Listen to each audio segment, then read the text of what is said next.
السلام عليكم ورحمة الله وبركاته. بسم الله الحمد لله وحده والصلاة والسلام على من لا نبي بعده. يا أيها الذين آمنوا اتقوا الله حق تقاته ولا تموتن إلا وأنتم مسلمون. رب اشرح لي صدري ويسر لي أمري വഹ്ലുൽ ഉഖ്ദതം മിൻ ലിസാനി യഫ്ഖഹു ഖൗലി.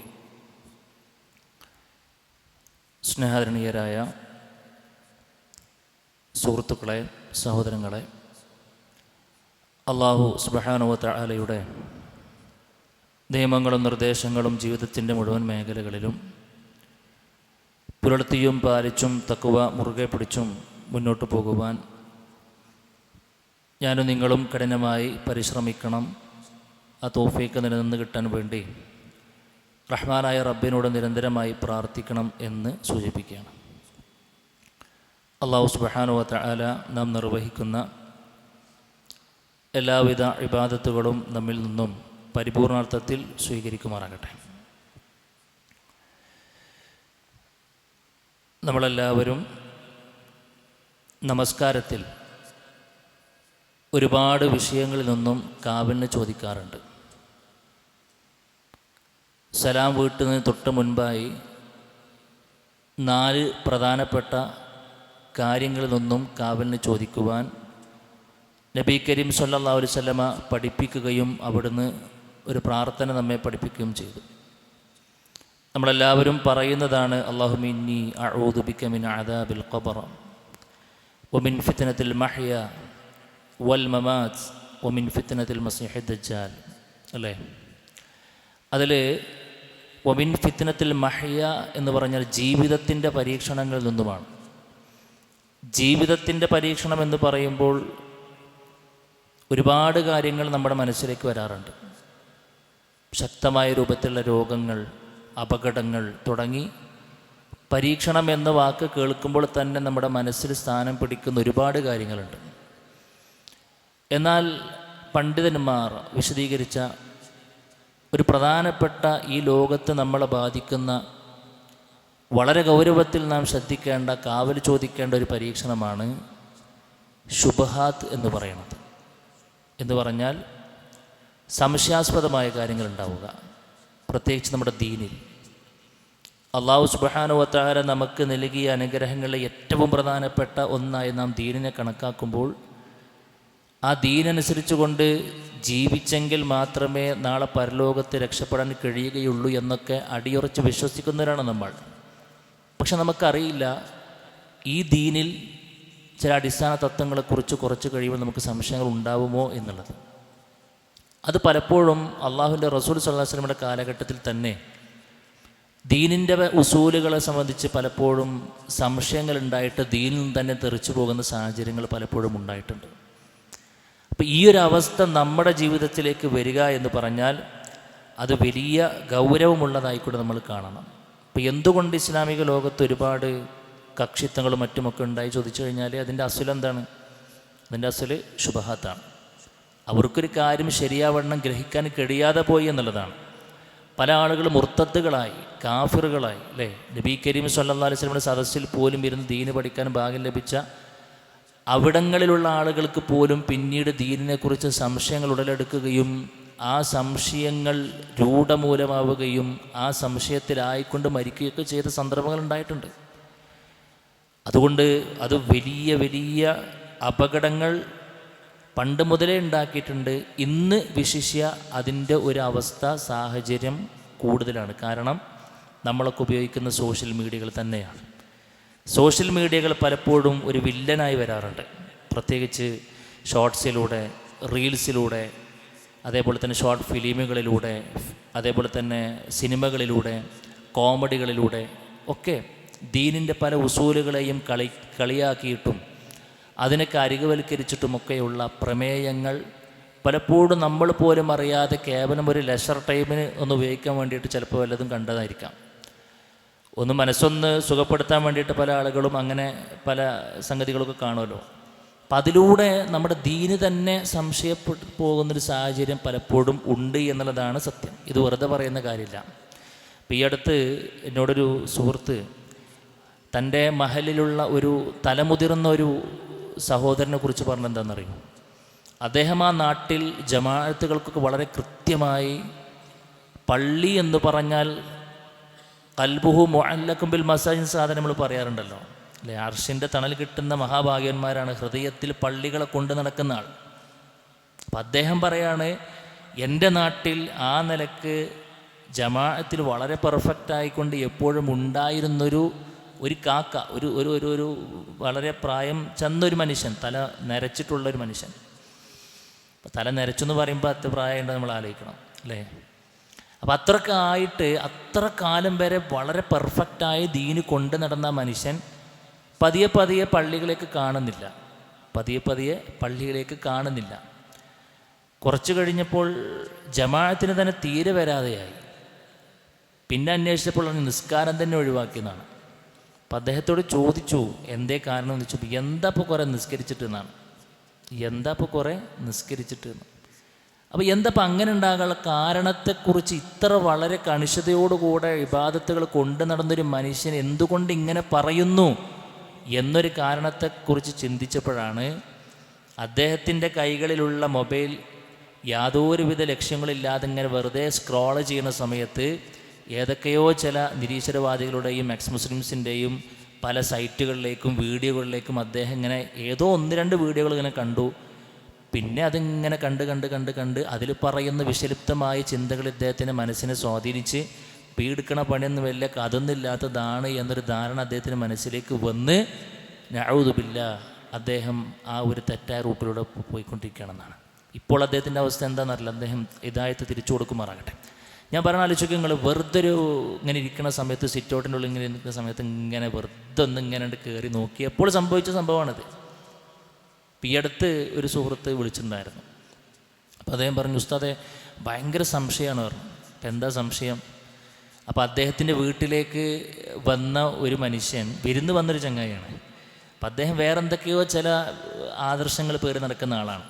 അപ്പോൾ ഇവനെങ്ങനെ കുറച്ച് ദീനിയായിട്ടൊക്കെ ചിന്തിക്കുന്ന ആളെന്ന നിലയ്ക്ക് നമ്മുടെ തദാറുക്കിനൊക്കെ പിന്നെ പഠിക്കാൻ വരുന്ന ഒരു സ്റ്റുഡൻ്റാണ് നമ്മുടെ. അപ്പോൾ ഇവനോട് കുറേ കാര്യങ്ങൾ ഇങ്ങനെ ചോദിച്ചിട്ടാണ്, പല സംഗതികളെ കുറിച്ചിട്ടും ഇങ്ങനെ ചോദിച്ച് ആകെ ബ്രെയിൻ വാഷ് ചെയ്ത് പിന്നെ ആകെ സംശയങ്ങൾ ജനിപ്പിച്ചിട്ട് പിന്നെ ആകെ പിടുത്തമിട്ടാകുമ്പോൾ വിളിക്കണേ.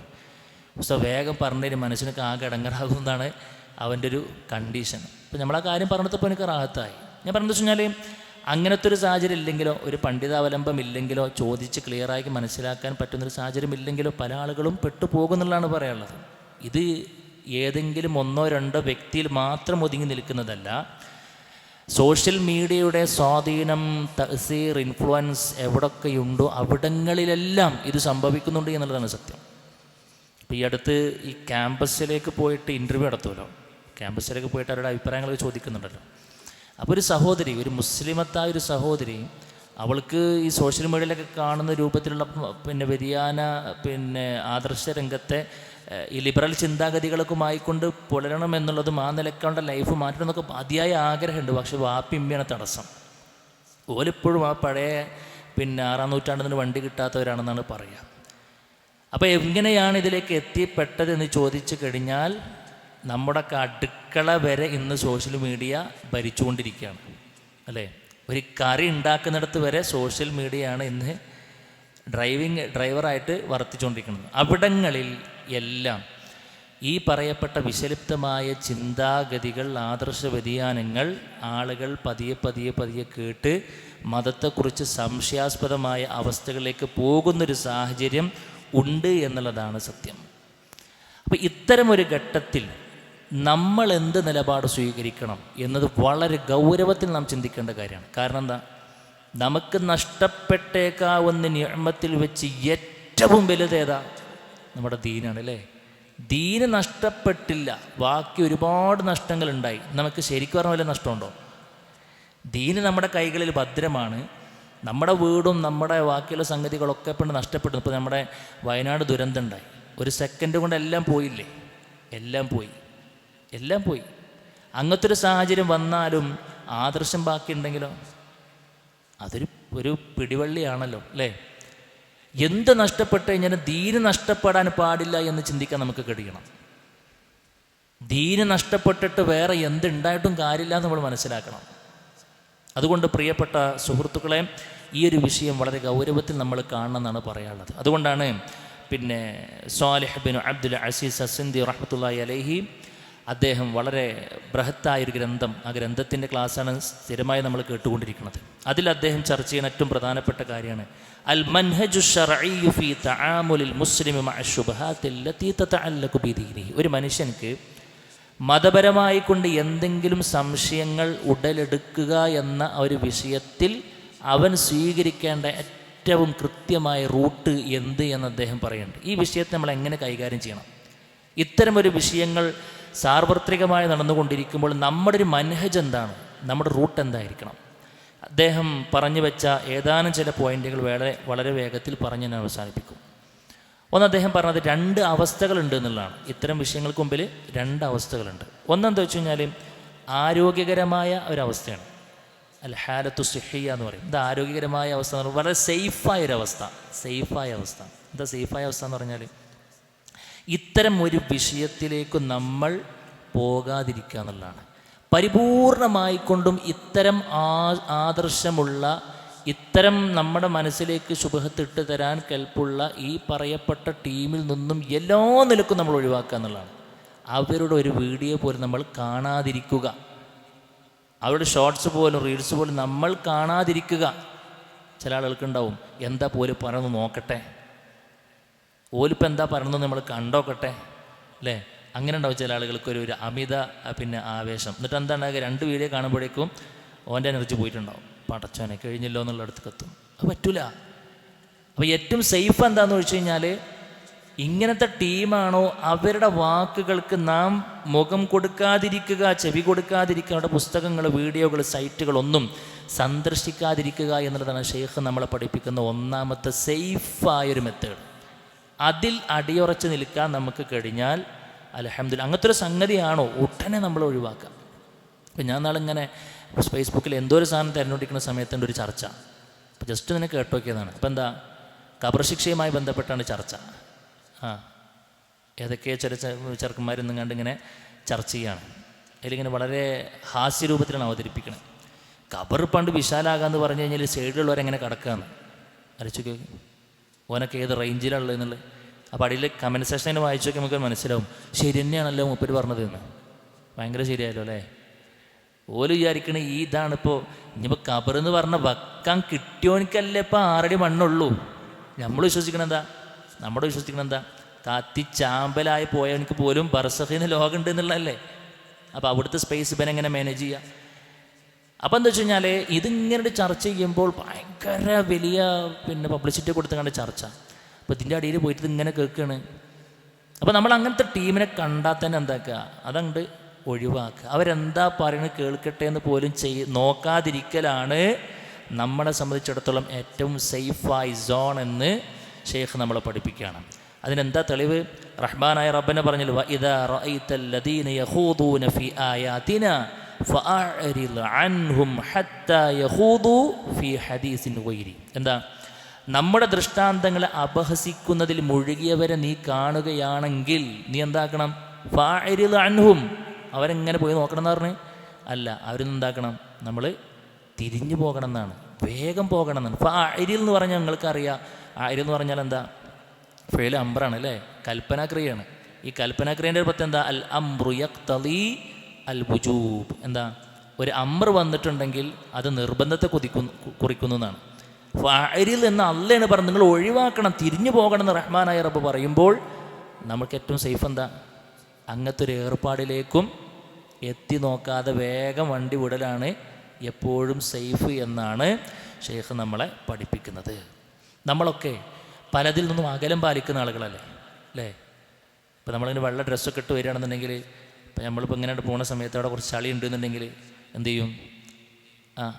ഒരു വണ്ടി അതിന് വരികയാണെങ്കിൽ നമ്മൾ സൈഡൊക്കെ വെക്കും, കുറച്ചൊന്നിങ്ങനെ മാറിക്കും, അല്ലെങ്കിൽ മൂപ്പരോട് പോയിക്കോട്ടെ എന്നിട്ട് പോകാൻ നമ്മൾ തീരുമാനിക്കും അല്ലേ? എന്തേ, ശരീരത്തിലേക്ക് നമുക്ക് അഴുക്കാകണത് പോലെ നമുക്ക് ഭയങ്കര ഇറിറ്റേഷനാണ് ആണല്ലോ, നമുക്ക് വളരെ പ്രയാസമാണ്. ഇപ്പം മഴക്കാലമായ കാണാൻ നിങ്ങൾ ഇവിടെ ഇങ്ങനെ പോകുമ്പോൾ ജുബ്ബ ഇങ്ങനെ പൊക്കിച്ചിട്ടുണ്ടാവും ഇങ്ങനെ മടക്കെത്തിയ പോലെ നടക്കണ്ടാവും. എന്തേ? ആ വീവാർ എന്നുള്ള ചളി ഇങ്ങനെ ജുബ്ബകും ആകാതെക്കാനാണ്. ആണല്ലോ, അതൊരു സൂക്ഷ്മതയാണ്. അതൊരു സൂക്ഷ്മതയാണ്.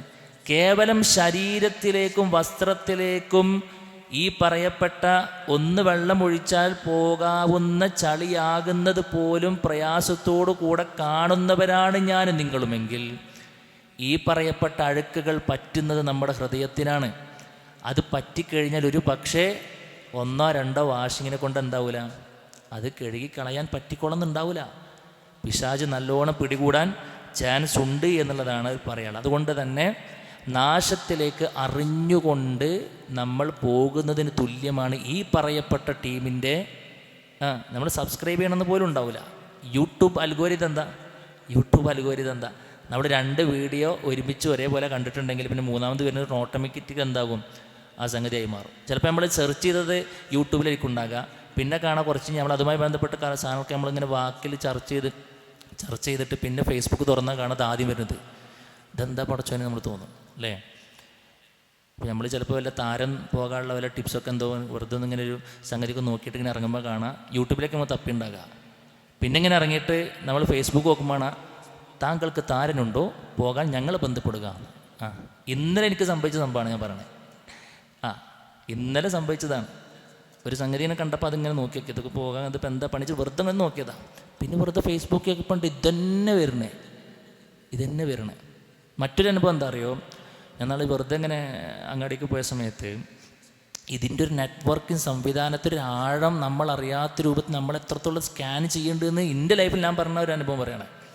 ഞാനൊരു ഇങ്ങനെ വെറുതെ പിന്നെ ഒരാളെ വെയിറ്റ് ചെയ്യുന്ന സമയത്ത് ജസ്റ്റ് ഒരു കടയിൽ കയറിയിട്ടൊരു പ്രൊഡക്റ്റിൻ്റെ വില ചോദിച്ചു. അങ്ങനെ കണ്ടപ്പോൾ ഇത് എത്രയെന്ന് ചോദിച്ചു. കമ്പനി ചോദിച്ചു. ഞാൻ ആ കമ്പനി ചോദിച്ചു വാക്കാൽ, ഞാൻ ആ വാക്കിൻ്റെ ഒരു കമ്പനിൻ്റെ പേര് പറഞ്ഞു. പിന്നെ ഞാൻ ജസ്റ്റ് ഇങ്ങനെ കുറച്ച് കഴിഞ്ഞ് കണ്ട് എന്തോ ഒരു സാധനത്തിന് ഫേസ്ബുക്ക് ഓണാക്കിയിട്ട് നോക്കിയപ്പോൾ ഉണ്ട് തുറന്ന ഉടനെ ഈ ചങ്ങായി വന്നിക്കണേ. ഞാൻ ചോദിച്ച പ്രൊഡക്റ്റിൻ്റെ അതേ സാധനം വന്നിക്കണം. ഞാൻ അത്ഭുതപ്പെട്ടു. ഇതാണ് നമ്മുടെ അവസ്ഥ. അപ്പം നമ്മൾ ഇതിപ്പോൾ നമുക്ക് ഹലാലായ സംഗതിയാണ്, വലിയ പ്രശ്നമില്ല. ഈ പറയപ്പെട്ട സംഗതിയിലൊക്കെ 1-2 സൈറ്റ് സന്ദർശിച്ചാൽ ഓൻ കഴിഞ്ഞു എന്നാണ് പറയണത്. അവൻ്റെ അടപ്പ് തെറിക്കുന്ന പറയാനുള്ളത്. അതുകൊണ്ട് എന്താ അറിയോ, പിന്നെ അവരായിരിക്കും നമ്മൾ ഡ്രൈവ് ചെയ്യുക. അതിൻ്റെ പിന്നാലെ നമ്മളിങ്ങനെ പോകുന്ന സാഹചര്യം ഉണ്ടാകും. അതുകൊണ്ട് അതിലേക്ക് തല വെക്കാതിരിക്കുക എന്നുള്ളതാണ് prevention is better than cure എന്ന സാധനം നമ്മൾ പറയാറുണ്ടല്ലോ അല്ലേ. വന്നിട്ട് ചികിത്സിക്കുന്നതിനേക്കാൾ നല്ലത് വരാതിരിക്കാനുള്ള പണികൾ എടുക്കുക എന്നുള്ളതാണ്. അപ്പോൾ വരാതിരിക്കാനുള്ള പണികളാണ് ഏറ്റവും സേഫായ സംഗതി. അവിടെയാണ് റഹ്മാനായ റബ്ബ് അടിവരയിട്ടിട്ടുള്ളത്. ശരി, ഇനി രണ്ടാമത്തെ ടീമുണ്ടാവും. രണ്ടാമത്തെ ടീം എന്താ? നേരത്തെ എന്നെ വിളിച്ചൊരു സുഹൃത്തിൻ്റെ അവസ്ഥ പറഞ്ഞതുപോലെ കുടുങ്ങിപ്പോയ ആളുകളുണ്ടാവും. പല കാരണങ്ങളെ കൊണ്ടുപോകാൻ യൂട്യൂബ് കണ്ടിട്ടൊന്നും ഉണ്ടാവില്ല, പക്ഷെ അവനക്കൊരു നല്ല അടിപൊളി ഒരു അയൽവാസി ഉണ്ടാവും. ഇതിൻ്റെ മൂത്താപ്പായിരിക്കും, ഈ ആദർശ വ്യതിയാനത്തിൻ്റെ ഹോൾസെയിലറായിരിക്കും. മൂപ്പര് യൂട്യൂബ് കൂടെ ഒന്നല്ല വെക്കുക. മൂപ്പര് എന്താക്കും, കിട്ടിയവരൊക്കെ പിടിച്ചെങ്ങാണ്ട് ഇങ്ങനെ പള്ളിക്കൊക്കെ പോയാലും എല്ലാം ഇവിടെ വന്നതെന്നൊക്കെ പറഞ്ഞ് പരിചയപ്പെട്ടിട്ട് പിന്നെ എനിക്കറിയോ ഇജിപ്പം ഇങ്ങനെ വിചാരിക്കണ പോലെ നല്ല കഥ ഇത് ഇത്ര ഉള്ളൂ എന്നൊക്കെ പറഞ്ഞുകൊണ്ട് എന്താക്കും ഇങ്ങനെ ഉണ്ട്. ചാക്കിലും ടീമുകളുണ്ട്, ഇഷ്ടം പോലെ ഉണ്ട്.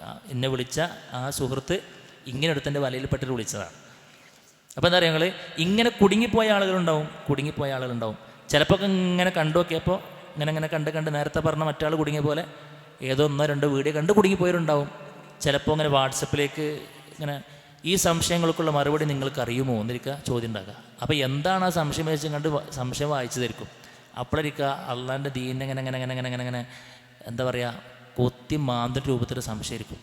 അപ്പോൾ സംശയം ഇങ്ങനെ വായിച്ചപ്പോൾ ആദ്യമൊക്കെ എനിക്കൊരു ബേജാറുണ്ടായി, എന്നാലും ഇപ്പോൾ ഇതിലെന്തുണ്ടല്ലോ എന്നൊരു ചിന്തയിലേക്ക് എത്തിയാൽ കഴിഞ്ഞു എന്നാണ്.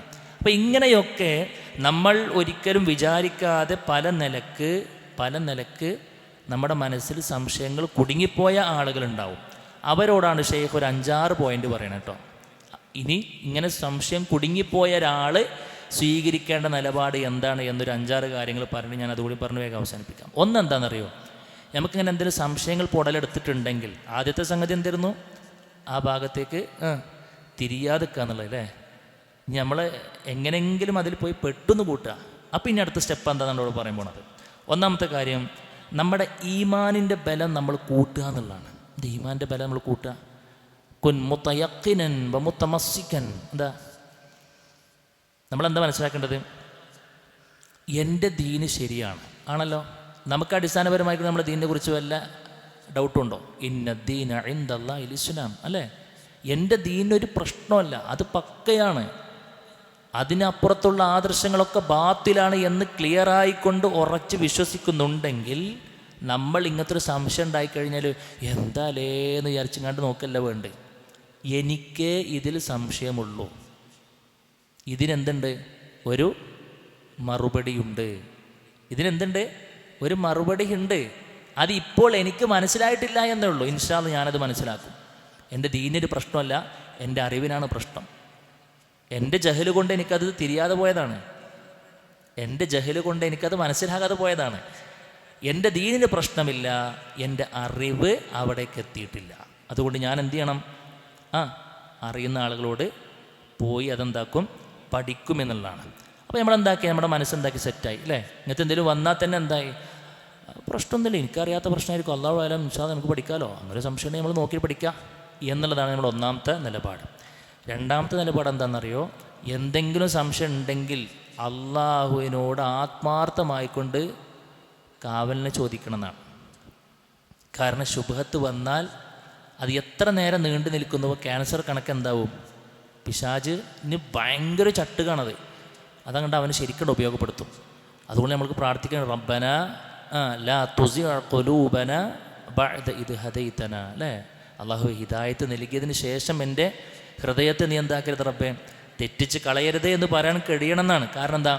അള്ളാഹു സുബ്ഹാനഹു വ തആല ഖുൽ ഇന്നല്ലാഹ യുദില്ലു മൻ യശാ, കേട്ടോ? അള്ളാഹു അവൻ ഉദ്ദേശിക്കുന്നത് എന്താക്കും? വഴികേടിലാക്കും. വയഹ്ദി ഇലൈഹി മൻ അനാബ്, അവനിലേക്ക് ഖേദിച്ച് മടങ്ങുന്ന ഒരുത്തൻ അള്ളാഹു സുബ്ഹാനഹു വ തആല എന്താക്കും? ഹിദായത്തിലാക്കും, നേർമാർഗ്ഗം എനിക്ക് പറഞ്ഞ് ബോധ്യപ്പെടുത്തി കൊടുക്കുന്നതാണ്. അപ്പോൾ നമ്മൾ എന്ത് ചെയ്യണം? റഹ്മാനായ റബ്ബിനോടാണ് പ്രാർത്ഥിക്കുമ്പോൾ, പടച്ചോൻ ഇങ്ങനെ സംശയം ഉണ്ടായിട്ട് റഹ്മാനായ റബ്ബേ നിൻ്റെ ദീനിൽ എനിക്കെന്തെല്ലാം സംശയമില്ല, പക്ഷെ എനിക്ക് ഈ വിഷയത്തിൽ ഡൗട്ടുണ്ട്, പെട്ടെന്ന് നീ ക്ലിയറാക്കി തരണേ റബ്ബേ എന്ന് ആത്മാർത്ഥമായി കൊണ്ട് പ്രാർത്ഥിക്കണം എന്നാണ് ഷെയ്ഖ് നമുക്ക് നൽകുന്ന രണ്ടാമത്തെ വസിയത്ത്. രണ്ടാമത്തെ ഒരു പോയിന്റ് എന്താണ്? മൂന്നാമത്തെ കാര്യങ്ങൾ എന്താണെന്നറിയോ? എന്തെങ്കിലും സംശയാസ്പദമായ കാര്യങ്ങൾ കണ്ടു കഴിഞ്ഞാൽ പിന്നെ കൂടുതൽ ആഴങ്ങളിലേക്ക് പോകാതിരിക്കാൻ നാം പ്രത്യേകം ശ്രദ്ധിക്കാമെന്നാണ്. ഇപ്പോൾ ഏതെങ്കിലും ഒരു വിഷയത്തിൽ നമുക്കൊരു സംശയം തുടങ്ങി, അപ്പോൾ നമ്മൾ എന്താക്കുക? അതിൻ്റെ പാർട്ട് 1 ആയിരിക്കും നമ്മൾ കണ്ടിട്ടുണ്ടാവുള്ളൂ. ഇനി ഇതിൻ്റെ പാർട്ട് 2 കൂടി ഉണ്ടോ? ഇതിൻ്റെ ഉത്തരം അവനക്ക് കിട്ടിയിട്ടുണ്ടാവില്ല, ഇതിൻ്റെ ഉത്തരം തന്നെ എനിക്ക് കിട്ടിയിട്ടുണ്ടാവില്ല. ഓൻ തരണേ ഏതാ? പാർട്ട് 2 ഉണ്ടോ എന്ന്. പാർട്ട് 3 ഉണ്ട്, ചില പ്ലേ ലിസ്റ്റൊക്കെ എടുത്തിട്ടുണ്ടാവും അവന്. അങ്ങനത്തെ ഒരു അബദ്ധത്തിലേക്ക് നമ്മൾ ചാടരുത്. ട്രെയിനിൻ്റെ മുമ്പിൽ പെട്ടിട്ട് നമ്മുടെ ശരീരം പീസാകണമാണ് ഇതിനേക്കാൾ ഏറ്റവും വലിയ നല്ലത്. അതൊരു നോർമൽ മരണമാണല്ലോ. ആത്മഹത്യനെ കുറിച്ചല്ലോ പറയണത്. നമ്മളിങ്ങനെ നടക്കുന്ന സമയത്ത് ട്രെയിന് വന്ന് നമ്മൾ ഇടിച്ച് തെറിപ്പിച്ച് പീസായി മരിച്ചു കഴിഞ്ഞാലും ഇതിൽ പോയിട്ട് തലവെക്കണേക്കാട്ടിലും സേഫായിരിക്കും. അത് ഞാൻ പറഞ്ഞത് എന്താ മനസ്സിലായിട്ടോന്ന് വിചാരിക്കണേ. അപ്പോൾ കൂടുതൽ ആഴങ്ങളിലേക്ക് ഒരിക്കലും പോകരുത്. അവിടെ ഞാൻ നേരത്തെ പറഞ്ഞ യൂട്യൂബ് അൽഗോരിതം വളരെ ഗൗരവത്തിൽ നമ്മളെന്താക്കണം? ശ്രദ്ധിക്കേണ്ട കാര്യമാണ്. ഒന്നിലും നമ്മൾ പോയി കൂടുതൽ ആഴങ്ങളിലേക്ക് പോകാതിരിക്കുക. നാലാമത്തെ ഒരു കാര്യം എന്താണെന്നറിയോ? ഒരാളിലേക്ക് നമ്മൾ ഷെയർ ചെയ്യാതിരിക്കുക എന്നുള്ളതാണ്. നമുക്കൊരു സംശയം കിട്ടിയിട്ടുണ്ടാവും ഏതെങ്കിലും ഒരു വാട്സപ്പ് ഗ്രൂപ്പിൽ നിന്ന്. നമ്മളാണ് ഫാമിലി ഗ്രൂപ്പ് കൊണ്ടുപോയിട്ട് ഒരൊറ്റടലിലേക്ക് പോസ്റ്റ് ചെയ്യുന്നത്. എന്നിട്ട് ഇതിൻ്റെ ഉത്തരം ആർക്കെങ്കിലും അറിയോ? ആ ഗ്രൂപ്പിലുള്ള എല്ലാ ആളുകൾക്കും ആകെ തശ്വീശായി. ഒരു വലിയ സംഭവമായി കൊണ്ടെടുക്കുന്ന സംഭവത്തിലേക്ക് ഇങ്ങനെ ഇളക്കണ സംശയത്തിൽ ഒന്നുണ്ടാകുക. അപ്പോൾ അങ്ങനത്തെ ഒരു അന്തല്ലായ്മത്തരം നമ്മളെന്താക്കരുത്? ദയവ് ഇതാരും കാണിക്കരുത്. കാരണം നമ്മുടെ ആ ഷെയറിങ് വഴി മറ്റുള്ള ആളുകൾക്ക് കൂടി എന്താകും? സംശയം ഉടലെടുക്കും. ഒരു പക്ഷെ നമ്മുടെ അത്ര ഈമാൻ ഓൽക്കുണ്ടായിക്കൊള്ളുന്നുണ്ടാവില്ല. ചിലപ്പോൾ ആ സംശയത്തിന് ഉത്തരം കണ്ട് കരകയറിയുണ്ടാവും. നമ്മൾ ഷെയർ ചെയ്ത ഗ്രൂപ്പിൽ നിന്ന് ചിലപ്പോൾ അത് ആ ഒറ്റ സംശയത്തിന് മുമ്പിൽ ഇങ്ങനെ ആടി ഒലഞ്ഞ് നിൽക്കുന്ന ആളുകളുണ്ടാവും. ഇതൊക്കെ ഇപ്പോൾ എത്ര ഉള്ളൂല്ലേ എന്ന്. ചിലപ്പോൾ അവനെന്താക്കി ഉണ്ടാവും? നമ്മളെക്കാളും വലിയ ഷെയറിങ് തൊഴിലായിരിക്കും മൂപ്പര് ചിലപ്പോൾ അതിന് നേരെ വേറെ ഗ്രൂപ്പിക്ക് ഷെയർ ചെയ്തിട്ടുണ്ടാവും. അപ്പോൾ ഇങ്ങനെ ഒരു നിലക്കും ഗ്രൂപ്പിലേക്കാകട്ടെ വ്യക്തിയോടാകട്ടെ നമ്മൾ സംശയാസ്പദമായ ഒരു കാര്യത്തെ കണ്ടു കഴിഞ്ഞാൽ വെറുതെ നമ്മൾ ഷെയർ ചെയ്യരുത്. വെറുതെ എല്ലാവരിലേക്കും നമ്മുടെ സാധാരണ സംസാരം പോലെ എന്താക്കരുത്? ഷെയർ ചെയ്യാൻ നിൽക്കരുത്. അഞ്ചാമത്തെ പോയിന്റ് വെച്ച് കഴിഞ്ഞാൽ ചികിത്സ തേടുക എന്നാണ്. എന്താ ചികിത്സ തേടുക എന്ന് പറഞ്ഞാൽ, നമുക്കൊരു രോഗം വന്നാൽ നമ്മൾ ചികിത്സ തേടൂലേ? അല്ലേ? അതിൻ്റെ ഏറ്റവും പ്രധാനപ്പെട്ട ആളെ പോയി നമ്മൾ എന്താക്കും? ഹൃദയ സംബന്ധമായൊരു സംഗതി ഉണ്ടെങ്കിൽ കാർഡിയോളജിസ്റ്റിൽ ഏറ്റവും ടോപ്പിനെ പോയിട്ട് നമ്മൾ കാണും, അല്ലേ? കുട്ടികൾക്ക് എന്തെങ്കിലും പീഡിയാട്രിഷനെ പോയിട്ട് നമ്മൾ കാണിക്കും. ഓരോ ഏരിയക്കും വേറെ ആണല്ലോ, അല്ലേ? പണ്ട് നാട്ടിലൊരു വൈദ്യനുണ്ടാകുക, ഇപ്പോൾ അതെല്ലായിടത്തും ഓരോ ഏരിയക്കും പ്രത്യേകം ആളുകളാണ്. അവിടേക്കൊക്കെ ആളുണ്ട്. അപ്പോൾ രോഗം വന്നാൽ പ്രയാസം വന്നാൽ എന്താണ് പ്രതിവിധി നമ്മൾ പഠിച്ചു. എന്താ? അതറിയാവുന്ന ആളോട് ചികിത്സ തേടുക എന്നുള്ളതാണ്. ഇവിടെ പ്രശ്നം വന്നിട്ടുള്ളത്, ഇവിടെ ദീനിലാണ് പ്രശ്നം വന്നിട്ടുള്ളത്. ചികിത്സ വേണ്ടേ? ചികിത്സ വേണം. ദീനിൻ്റെ ചികിത്സ നടത്തുന്ന ഡോക്ടറിൻ്റെ പേരെന്താ? ആരായിരിക്കും? ആലിമാണ് അല്ലേ? അതുകൊണ്ട് റഹ്മാനായ റബ്ബ് പറഞ്ഞു, ഫസ്അലൂ അഹ്ല ദിക്രി ഇൻ കുൻതും ലാ തഅലമൂൻ. നിങ്ങൾക്ക് അറിവില്ലേ? അറിവുള്ള ആളുകളോട് പോയി ചോദിക്കണം എന്നാണ്. അതുകൊണ്ട് നമുക്ക് എപ്പോഴും ഒരു പണ്ഡിതാവലംബം വേണം. പണ്ഡിതാവലംബം വേണം. എന്താ പണ്ഡിതാവലംബം വേണമെന്ന് പറഞ്ഞാൽ, നമുക്ക് എന്തെങ്കിലും സംശയം ഉണ്ടെങ്കിൽ അത് ഉടനടി ചോദിച്ച് മനസ്സിലാക്കാൻ പറ്റുന്ന ഒരു ബാക്ക്ഗ്രൗണ്ട് നമ്മൾ എന്താക്കണം? സെറ്റ് ചെയ്യണം. നമുക്കൊക്കെ അൽഹംദുലില്ലാഹ് ഉസ്താദുമാരും മറ്റുമൊക്കെ ഉണ്ട്. ഇത് കേൾക്കുന്ന പൊതുവായിട്ടുള്ള ആളുകളൊക്കെ പ്രത്യേകം ശ്രദ്ധിക്കുക. ഇപ്പോൾ ആളുകളുടെ ഒരു ട്രെൻഡ് എന്താ അറിയോ? എന്തെങ്കിലും സംശയം ഉണ്ടെങ്കിൽ നേരെ എന്താക്കും? ഓൽക്ക് അറിയാവുന്ന പദങ്ങളൊക്കെ വെച്ച് ഇങ്ങനെ ടൈപ്പ് ചെയ്യും. അത് ചിലപ്പോൾ അതിനേക്കാൾ വലിയ അബദ്ധം വിളിച്ചു വരുത്തും. ചിലപ്പോൾ വിശ്വാസയോഗ്യമായ നമ്മുടെ പണ്ഡിതന്മാരുടെയും മറ്റുമൊക്കെയുള്ള ദർസുകളോ കാര്യങ്ങളൊക്കെ കേട്ടിട്ട് ഉത്തരം കണ്ടെത്തുകയാണെങ്കിൽ ഓക്കെ.